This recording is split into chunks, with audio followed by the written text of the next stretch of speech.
الانبیاء والمرسلین سیدنا و مولانا ابی القاسم محمد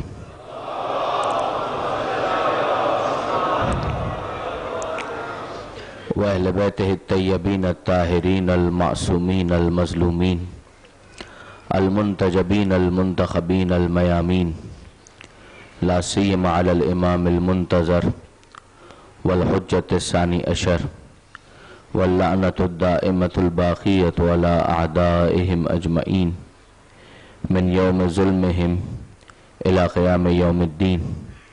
أما بعد فقد قال الله سبحانه وتعالى في القرآن الحكيم بسم الله الرحمن الرحيم وَلَنَبْلُوَنَّكُمْ بِشَيْءٍ مِّنَ الْخَوْفِ وَالْجُوعِ وَنَقْصٍ مِّنَ الْأَمْوَالِ وَالْأَنفُسِ والثمرات وبشر الصابرین الذین اذا اصابتهم مصیبہ قالوا انا للہ وانا الیہ راجعون. اعظم اللہ اجورنا واجورکم، اعظم اللہ اجورنا واجورکم، اعظم اللہ اجورنا و اجورکم بمصابنا بالحسین علیہ السلام وجعلنا و ایاکم من الطالبین بثارہ مع ولیہ الامام المہدی من آل محمد علیہ السلام. السلام علیکہ یا ابا عبداللہ، السلام علیکہ یا ابا عبداللہ،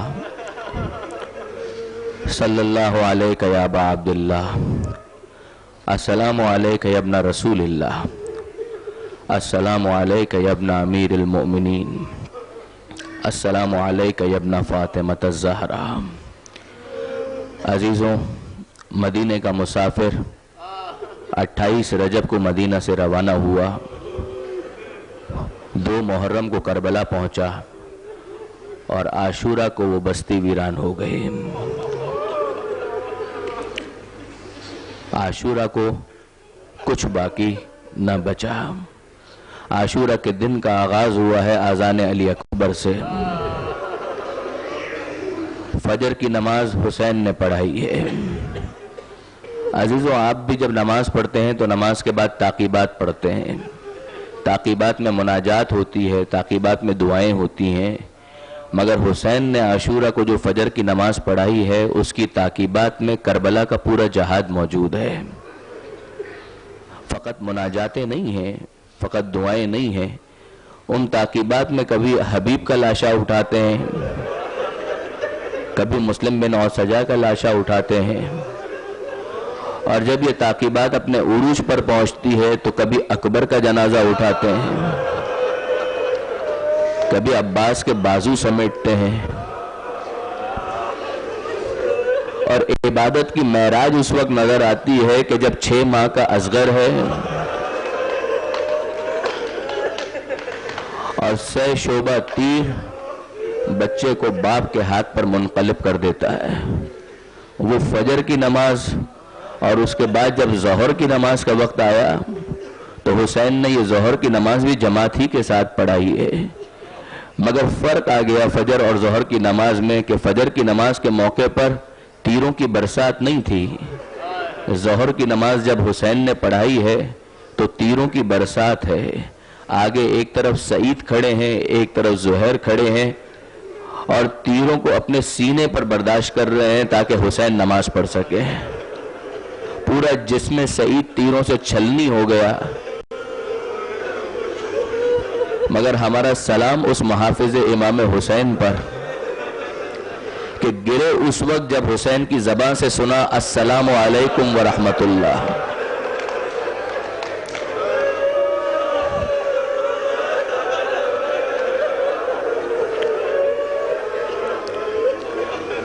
جیسے ہی حسین نے کہا السلام علیکم ورحمت اللہ، نماز مکمل ہوئی، سعید گرے. اور اب جب حسین قریب آئے تو سعید نے صرف ایک جملہ کہا اوفیت یا ابا عبداللہ. مولا مجھے صرف اتنا بتائیے، کیا میں نے وفا کا حق ادا کیا؟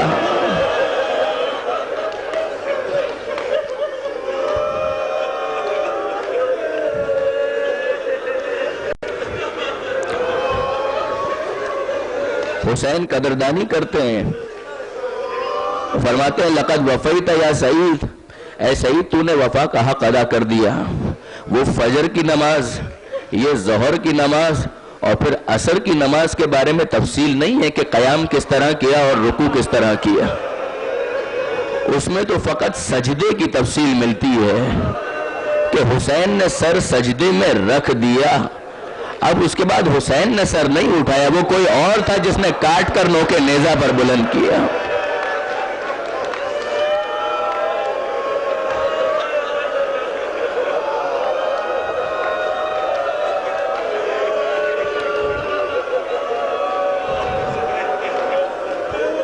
اجرکم علی اللہ۔ عاشور کے دن عصر سے کچھ پہلے جب حسین اپنا سجدہ آخر خدا کی بارگاہ میں پیش کر رہے تھے، اس سے کچھ پہلے ایک قاصد کسی کا خط لے کر حسین کے پاس آیا۔ یہ قاصد فاطمہ صغرا کا قاصد تھا، اور جناب فاطمہ صغرا اس قاصد کو مخاطب کر کے کہتی ہے کہ تو کہاں جا رہا ہے؟ اس نے کہا میں عراق جا رہا ہوں۔ کہا عراق جا رہا ہے تو تیرا بڑا احسان ہوگا اگر میرے بابا کے لیے میرا خط لے جا، میرے بابا کا نام حسین ہے اور یہ خط میرے بابا کے لیے ہے، یہ خط میرے بابا کو پہنچا دے، تیرا بڑا احسان ہوگا۔ قاصد نے سوال کیا کہ اے بچی مگر مجھے یہ تو بتا کہ میں تیرے بابا کو پہچانوں گا کیسے؟ میں تیرے بابا کو کیسے پہچانوں گا؟ کہا قاصد تجھے پریشان ہونے کی ضرورت نہیں ہے، میرے بابا کو پہچاننا بہت آسان ہے۔ میرا بابا تنہا نہیں ہوگا، ایک طرف اکبر ہوں گے دوسری طرف عباس ہوگا۔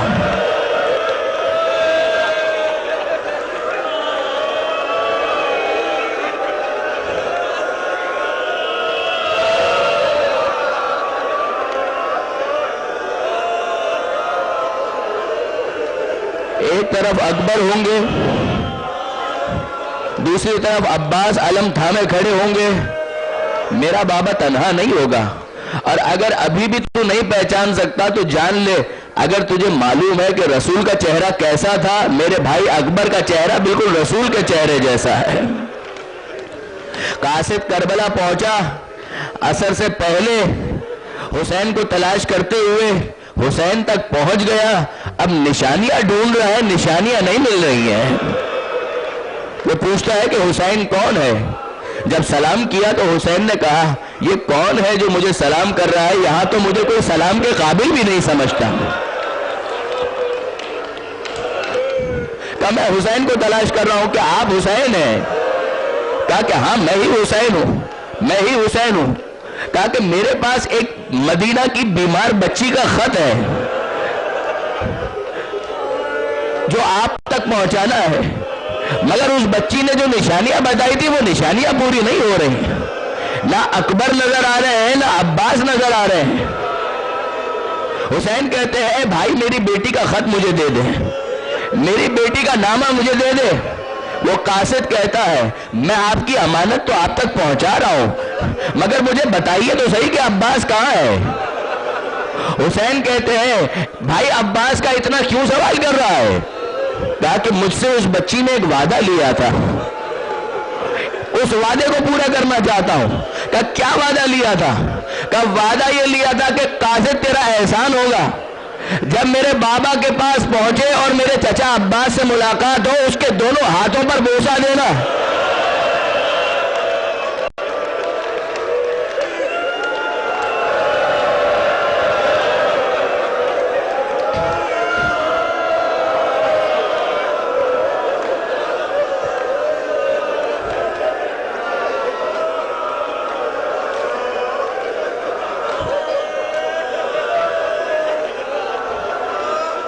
میں کیا ہوا وعدہ پورا کرنا چاہتا ہوں، میں عباس کے بازوؤں پر ہاتھوں پر بوسہ دینا چاہتا ہوں۔ حسین کا جواب معلوم ہے، اے قاصد اگر عباس کے دونوں بازو سلامت ہوتے تو حسین اتنا تنہا نہ ہوتا۔ قاصد رخصت ہوا، مگر اب حسین کی رخصت آخر بھی تو سنیے۔ جب حسین اصغر کو دفنا چکے اور آئے خیمے میں رخصت آخر کے لیے تو زینب سے ہٹ کر جناب فضہ سے کہا اے ماں کی کنیز فضہ ذرا فلاں صندوق سے میرا پرانا لباس تو لے کر آنا. جناب فضہ گئی, صندوق کھولا, لباس نکالا, اور اب جناب زینب درمیان میں سوال کرتی ہیں اے اماں فضہ یہ کیا لے کر جا رہی ہیں؟ کہا بھائی نے کچھ منگایا ہے میں وہ لے کر جا رہی ہوں. کہا مگر مجھے تو بتائیے کہ کیا لے کر جا رہی ہیں. فضہ بتانا نہیں چاہتی ہیں, اور زینب کہتی ہیں اے اماں فضہ میرے حق کا واسطہ مجھے بتائیے کہ کیا منگایا ہے. اب فضہ چھپا نہ سکی اور دکھایا کہ بھائی نے یہ پرانا لباس منگایا ہے. بی بی زینب کہتی ہیں اماں فضہ یہ کیوں کہہ رہی ہے کہ لباس منگایا ہے؟ یہ کہیے کہ بھائی نے کفن منگایا ہے. میں نے اپنی آنکھوں سے دیکھا اماں اس لباس کو سیتی جاتی تھی اور ماں فاطمہ زہرا روتی جاتی تھی اور یہ کہتی جاتی تھی کہ زینب میں کربلا میں نہ ہوں گی, جب بھائی رخصت آخر کے لیے آئے تو اس لباس کو اپنے ہاتھوں سے حسین کو پہنا دینا, یہ فریضہ میں ادا کروں گی. زینب نے حسین کو آمادہ کیا, تیار کیا, اور اس کے بعد کہا بھائی ذرا تحت الحنک تو ہٹانا گلے سے. حسین نے تحت الحنک ہٹایا, زینب نے گلے کو بوسہ دیا. حسین پوچھتے ہیں بہن زینب یہ کیا؟ کہا کہ میں نے ماں کی وصیت پر عمل کیا. ماں نے کہا تھا کہ اس گلے کو چوم لینا کہ جس پر خنجر چلنے والا ہے. اب حسین کہتے ہیں کہ بہن تم باپ کی وصیت پر مجھے عمل کرنا ہے, ذرا شانوں سے ردا تو ہٹانا. کہا بھیا یہ کیا؟ کہا بابا نے کہا تھا جن بازوؤں میں رسی بندھے گی ان بازوؤں پر بوسہ دینا.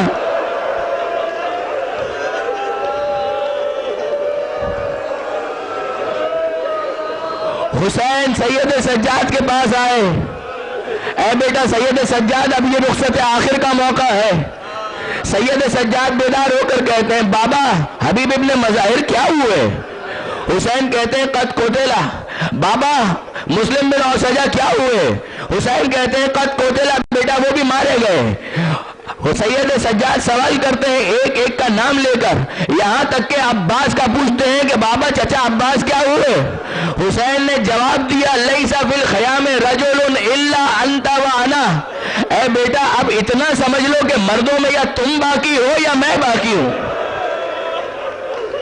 اب ہم دو کے سوا اور کوئی باقی نہیں ہے. سید سجاد کہتے ہیں اے پھوپھی زینب ذرا میرا عصا تو لائیے. کہا بیٹا عصا کا کیا کرو گے؟ کہا عصا کے سہارے سے میدان میں جا کر اپنے باپ سے دفاع کروں گا. آپ نے دیکھا نہیں میرا بابا کتنا غریب ہو گیا. حسین سہارا دے کر سید سجاد کو واپس لٹاتے ہیں اور کہتے ہیں بیٹا یہ چھوٹا جہاد ہے, وہ کوفہ اور شام کا بڑا جہاد تیرے ذمہ ہے. سید سجاد سے حسین رخصت ہوئے اور اب اس کے بعد آخری سلام کرتے ہیں یا زینب یا ام کلثوم یا فاطمہ کبریٰ یا سکینہ علیکن منی سلام. اور پھر یہ کہتے ہیں ان بیویوں پر بھی میرا سلام کہ جن کے سہاگ میری نصرت کرتے ہوئے جام شہادت نوش کر گئے. حسین رخصت آخر کے بعد اب اپنی سواری پر سوار ہونا چاہتے ہیں. حسین مظلوم سواری پر سوار ہونا چاہتے ہیں مگر کوئی سوار کرانے والا نہیں ہے. حسین کی سواری کی شان یہ تھی کہ اکبر آگے بڑھتے تھے, عباس آگے بڑھتے تھے. حسین یہ کہتے ہیں کہ بھیا عباس کیا اپنے بھائی کو سوار نہ کراؤ گے؟ اے بیٹا اکبر کیا اپنے بابا کو سوار نہ کراؤ گے؟ زینب باہر نکلی اور یہ کہتی بھی باہر نکلی اگر کوئی نہیں ہے تو بھیا حسین زینب تجھے سواری پر سوار کرائے گی. حسین سوار ہوئے اور اب جب میدان میں جانا چاہتے ہیں ذوالجناح آگے نہیں بڑھتا. حسین صبح سے لاشوں پر لاشیں اٹھا کر لا رہے ہیں, اسی ذوالجناح پر بیٹھ کر لا رہے ہیں نا, اسی گھوڑے پر بیٹھ کر لا رہے ہیں. گھوڑا بھی بہت تھکا ہوا ہے, ذوالجناح بھی بہت خستہ ہو چکا ہے. حسین آہستہ سے شکستہ دل کے ساتھ ذوالجناح سے کہتے ہیں اے ذوالجناح یہ آخری زحمت ہے, یہ آخری زحمت ہے. اور بعض علماء کا یہ جملہ بھی یاد رکھیے گا، اے ذوالجلالہ یہ آخری زحمت ہے اور آدھی زحمت ہے. اب تک جانا بھی تھا، سوار کو واپس لانا بھی تھا، مگر اب جانا ہے، سوار واپس نہیں آنے والا. حسین ذوالجلالہ سے کہہ رہے ہیں، ذوالجلالہ کیا جواب دے، مگر زبان بے زبانی سے اشارہ کیا. حسین نے دیکھا کہ سکینہ پچھلی پیروں سے لپٹی ہوئی یہ فریاد کر رہی ہے، اے ذوالجلالہ میرے بابا کو مقتل میں نہ لے جا، اے ذوالجلالہ میرے بابا کو مقتل میں نہ لے جا. صبح سے جو گیا واپس نہ آیا، میرے بابا کو مقتل میں نہ لے جا. حسین زمین کربلا پر واپس اترے، سکینہ کو اپنی آغوش میں لیا اور ایک جملہ کہا، داعینی سکینہ لعلی آتیک بالماء، سکینہ مجھے جانے دو، شاید میں تیرے لیے پانی لے کر آؤں. سکینہ بے چین ہو کر کہتی ہے، بابا چچا عباس بھی یہی کہہ کر گئے تھے.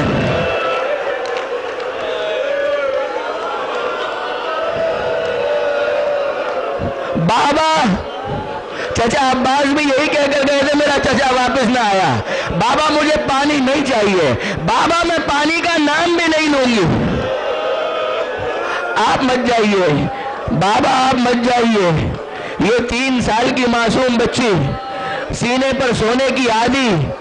حسین نے سکینہ کو اپنے سینے سے لگایا، گرم ریتی پر تھوڑی دیر کے لیے لیٹ گئے اور کہا، سکینہ میرے سینے پر آ جا، شاید تجھے کچھ سکون ملے. بچی باپ کے سینے پر کچھ دیر کے لیے لیٹی ہے، نیند آ گئی، فوراً بیدار ہوئی اور کہتی ہے، بابا مجھے اتار دیجئے، ذرا مجھے اپنی آغوش سے اتار دیجئے. حسین نے آغوش سے اتارا اور سکینہ کہتی ہے، جائیے بابا خدا حافظ، جائیے بابا خدا حافظ. حسین پوچھتے ہیں، بیٹی سکینہ ابھی مجھے روک رہی تھی اور آپ جانے کا کہہ رہی ہے، کیا بات ہے؟ کہا، بابا میں نے خواب میں دادی فاطمہ زہرا کو دیکھا ہے.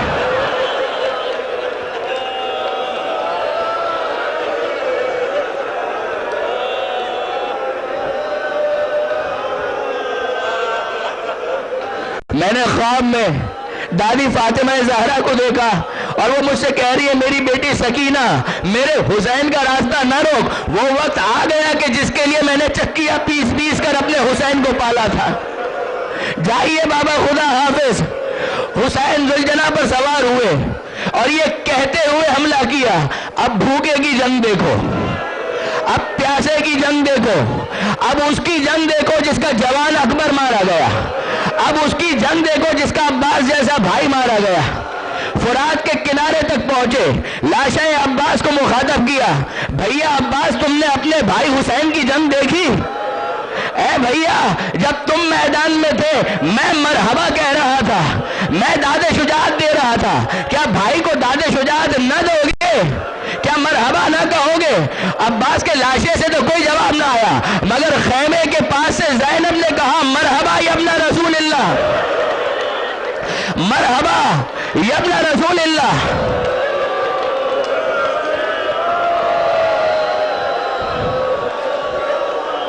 ارباب مقاتل نے لکھا کہ حسین کی جہاد کی شان یہ تھی کہ یزیدی فوج کوفے کی دیواروں سے ٹکراتی ہوئی محسوس ہو رہی تھی. ہاتف غیبی کی صدا آئی، یا ایتو النفس المطمئنہ ارجعی الی ربک راضیۃ مرضیہ، اے اطمینان رکھنے والے نفس حسین پلٹ آ اپنے رب کی طرف، تو اپنے رب سے راضی، تیرا رب تجھ سے راضی. حسین نے تلوار نیام میں رکھی، اب تیر آئے، تلواروں سے حملہ ہوا، جن کے ہاتھوں میں پتھر تھے انہوں نے پتھر مارے.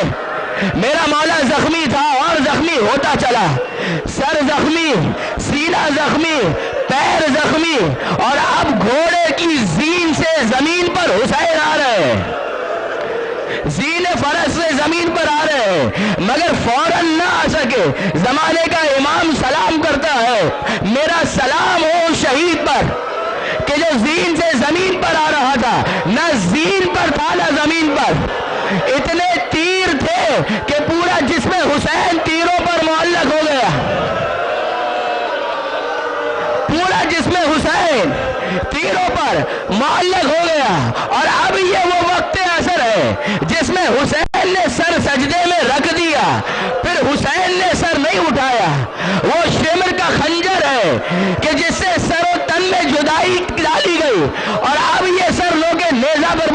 گیا۔ عزیزوں، یہ کربلا کی جو بیویاں ہیں ان تک پیغام کیسے پہنچا؟ ایک ذوالجناح کے ذریعے۔ ذوالجناح اپنے بالوں کو حسین کے خون میں تر کر کے واپس خیمے تک آیا۔ سکینہ کی فریاد معلوم ہے۔ سکینہ نے ذوالجناح کو دیکھ کر ایک سوال کیا اپنی معصومیت کے ساتھ، اے ذوالجناح مجھے فقط اتنا بتا دے، اسقیا ابی ام قتل عطشانا، میرا بابا جب شہید ہوا تو پانی پی کر شہید ہوا یا پیاسا شہید کر دیا گیا؟ فضا میں صدائیں گونج رہی تھی، علاقت قتل الحسین بے کربلا، علاقت ذبح الحسین بے کربلا، حسین کربلا میں قتل کر دیے گئے، حسین کربلا میں ذبح کر دیے گئے۔ اور دوسری اطلاع اسی صدا کے ذریعے زینب بیمار بھتیجے کو بیدار کرتی ہے، اے بیٹا سجاد ذرا دیکھو یہ کیا ماجرا ہے۔ سجاد نے خیمے کا پردہ ہٹایا، دائیں طرف دیکھا کچھ نظر نہ آیا، بائیں طرف دیکھا کچھ نظر نہ آیا۔ حد یہ ہے کہ سامنے دیکھا آندھیاں چل رہی ہے، زمین کربلا میں زلزلہ ہے، دکھائی نہیں دیتا، مگر جب آسمان کی طرف دیکھا نو کے نیزہ پر سر حسین بلند ہے۔ سجاد کہتے ہیں السلام علیکہ یا ابا عبداللہ، اے میرے مظلوم بابا آپ پر میرا سلام ہو۔ صحرائے کربلا میں حسین غریب کا لاشا بے گور و کفن پڑا ہے، کوئی دفنانے والا نہیں ہے، کوئی کفنانے والا نہیں ہے، مگر مومنوں اپنی جگہ سے اٹھو، اپنے مولا کا ماتم کرو، اپنے مولا پر ماتم کرو۔ یا